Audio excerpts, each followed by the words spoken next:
बेटे भूल सकते हैं माँ बाप को, मगर रिश्ते तमाम उम्र निभाती है बेटियां। रिश्ते तमाम उम्र निभाती है बेटियां।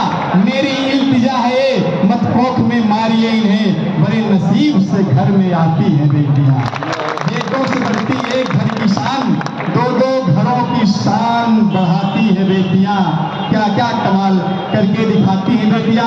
लेकिन पंकज भैया भास के कवि हैं, तो हमने कहा कि हम अपने पुरखों को जमाना भूल गए, मेहमानों को घर में बुलाना भूल गए, बीवी की फरमाइश पूरी करने में बूढ़ी माँ का चश्मा लाना भूल गए। बीवी की फरमाइश पूरी करने में बूढ़ी माँ का चश्मा लाना भूल गए। हमारे नौजवान साथी हैं, मेरा सेट लेके दूसरे से सेट हो गई, वो ऐसे उड़ी जैसे जेट हो गई, फेल होके इंटरनेट पर नहीं, जब मुझसे मिली इंटरनेट हो गई। हम आदमी से प्यार में पदभूत हो गए। इसमें सिर्फ सुनिए, अगर विक्टर सुल्तानपुरी खोलेंगे तो हजारों वीडियो आपको यूट्यूब चैनल पे मिलेंगे।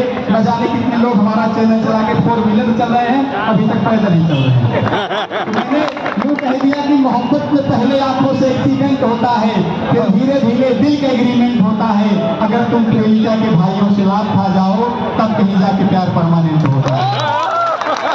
हम आदमी के प्यार में प्रभुत हो गए, ये सेब जैसे गाल भी सहतूत हो गए। इस प्यार में मेरा हुआ कुछ फायदा इतना, खा खा के लात हम बहुत मजबूत हो गए। देखिए समस्याएं बहुत जटिल है। मैंने कहा कि मेरे बारे में सोचा विचारा करो, आप कहते हैं उनको न मारा करो, खेत मेरा आकर के सब चल जाते हैं, अपने सारों को बाबा संभाला करो, अपने सारों को बाबा संभाला करो। शुगर घट गया होता गर मिठाई छोड़ देता मैं, मोटापा भी नहीं आता गर मलाई छोड़ देता मैं। अगर नहीं बनता पीएम तो विधायक ही बना होता, जो शादी करके फिर अपनी लुगाई छोड़ देता है, जो शादी करके अपनी लुगाई छोड़ देता मैं। आज बाबा साहेब की जयंती है, कई घंटे तक आपके चेहरे पे मुस्कान ला सकते हैं, लेकिन हम जगह के कभी हैं। हमने कहा कि शेर जंगल में नहीं दिखते, गिद्ध बादल में नहीं दिखते।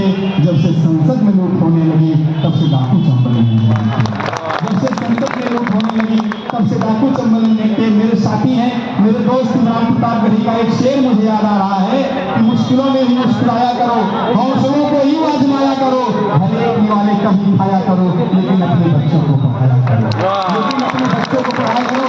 जब हम पढ़ लिख लेंगे अपने हक और अधिकार को शेर के जबड़े से छीन कर आमादा रखेंगे। मेरे दोस्तों, बातें बहुत सारी हैं, बहुत सारा कसक है मेरे दिल में। एक छोटा सा बैंक सुनाकर मैं अपनी बारी को ध्यान देना चाहता हूँ। जैसे कम पढ़ा लिखा नेता भाषण देता है, हमारे पंकज भैया है, हम कहते हैं कि हम सबके लिए दिलेर बैठा है, करने उनके मंसूबों को ढेर बैठा है। आपके लिए पंकज सोनकर होगा, हमारे लिए बाबा साहब का शेर बैठा है, हमारे लिए बाबा साहब का शेर बैठा है। ऐसे क्रांतिकारी साथियों की हमें जरूरत है। तब मेरे मित्रों, मैंने कहा कि न साइकिल बची है न पंजा बचा है, न साइकिल बची है न पंजा बचा है, न साइकिल बची है न पंजा बचा है, न सद्दी बची है न मंझा बचा है। हुए प्रधान जब से प्यारे बलम जी, न नाली बची है न खड़ंजा बचा है, न नाली बची है न खड़ंजा बचा है। हम व्यंग्य के कवि हैं। हमने कहा कि गांव की आन बान और शान खा गए, सम्मान मान और स्वाभिमान खा गए।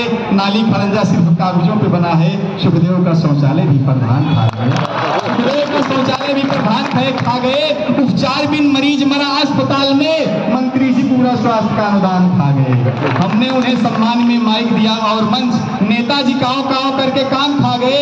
हम सब वंदे मातरम गाते ही रह गए, या सफेद भेड़िए तो हिंदुस्तान खा गए।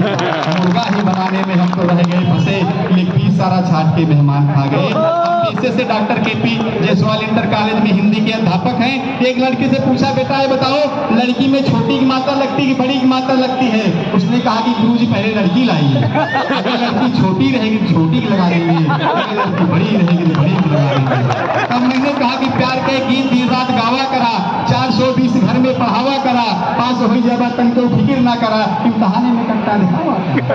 ऐसा है, बहुत जटिल। हमारे वकील साहब बैठे हुए हैं। हमने कहा कि वकीलों के शख्सियत का अंदाजा क्या लगाओगे गालिब? जब शमशान घाट से गुजरते हैं तो मुर्दा उठ के पूछता है, वकील साहब हमारा वाला केस चला रहे कि बंद कर दिए, हमारा वाला केस चला रहे कि बंद कर दिए। अगर उस जमाने में, राम के जमाने में मोबाइल होता, सीता के जमाने में मोबाइल फोन होता और कोर्ट कचहरी होता, किस तरह अदालत चलती है, एक माहौल बनाते हैं हाई कोर्ट का। हमने कहा कि जब कोई जनक अपनी पत्नी के साथ जब कोई जनक अपनी पत्नी के साथ धरती का सीना चीरता है तो सीता का जन्म होता है। जब कोई अर्जुन कुरुक्षेत्र से युद्ध से इनकार करता है तो गीता का जन्म होता है। उस समय आरोपित बस कलंकित होकर सीता धरती में समा गई, उसकी जिंदगी की आखिरी शाम आ गई। बची हुई यह गीता लाल कपड़ों में बदकर अदालत में बदनाम हो गई। लाल कपड़ों में बदकर अदालत में बदनाम हो गई। माई लॉर्ड गीता पे हाथ रखकर जो कुछ कहूंगा सच कहूंगा, पुलिस से बच कर रहूंगा। सीता हमारी है। राम ने कहा सीता हमारी है। जज साहब ने कहा ठहरो, रावण का फोन आया था, वह भी उसका उत्तराधिकारी सुना सकते हैं, आपको हंसा सकते हैं। लोग कहते हैं आपके फॉलोअर बहुत कम है, आप देखते हैं बाबा साहब कितने सिपाही हैं, आप हमारा एक हाथ दिन भरे बना रहा तो भाई इंस्टाग्राम फॉलोअर नहीं है। हमने कहा कि शादी से पहले दिल को सुकून बहुत था, तन मन में भरा हमारे जुनून बहुत था, कतरा कतरा लहू बीवी ने चूस लिया है, वरना बॉडी के अंदर मेरे खून हंसिए मुस्कुराइए, आप हमें फॉलो करिए। विक्टर सुल्तानपुरी आपके 160 डिग्री कॉलेज में मैं छात्र का उपमंत्री था। पंकज भैया सबके आशीर्वाद से बहुत रिकॉर्ड मतों से मैं यहाँ चुनाव भी जीता था। तो हमने कहा कि अंधेरी रात में जो धूप का चश्मा लगाते हैं, खुदा न जाने आखिर जमाने से वे क्या छुपाते हैं, जिन्हें लोगों से मिलने का सलीका नहीं आता। आखिर ऐसे लोग इलेक्शन क्यों जीत जाते हैं, आखिर ऐसे लोग इलेक्शन क्यों जीत जाते हैं। तो मैंने कहा रोशनी में बिजली का सामान चोरी हो गया, जिस्म खाली रह गया, ईमान चोरी हो गया, पकड़े जाएंगे मंदिर के सभी पुजारी, क्योंकि आज रात में भगवान चोरी हो गया, क्योंकि आज रात में भगवान चोरी हो गया। बहुत बहुत धन्यवाद, बहुत बहुत जय भीम। हमारे स्टूडेंट साथी हैं, इनके लिए एक संदेश, फोकट में कमाया हुआ धन परमानेंट नहीं होता, बिना पढ़े लिखे कोई स्टूडेंट नहीं होता, हो जाती हैं गलतियां अक्सर आंख वालों से, अंधे आदमी से कभी एक्सीडेंट नहीं होता। जय भीम, जय भारत, नव बुद्धाय, जय संविधान। अभी हमको सराय इनायत जाना है, कई कार्यक्रम है, तो आपको बहुत बहुत धन्यवाद, बहुत बहुत साधुवाद, बहुत बहुत धन्यवाद।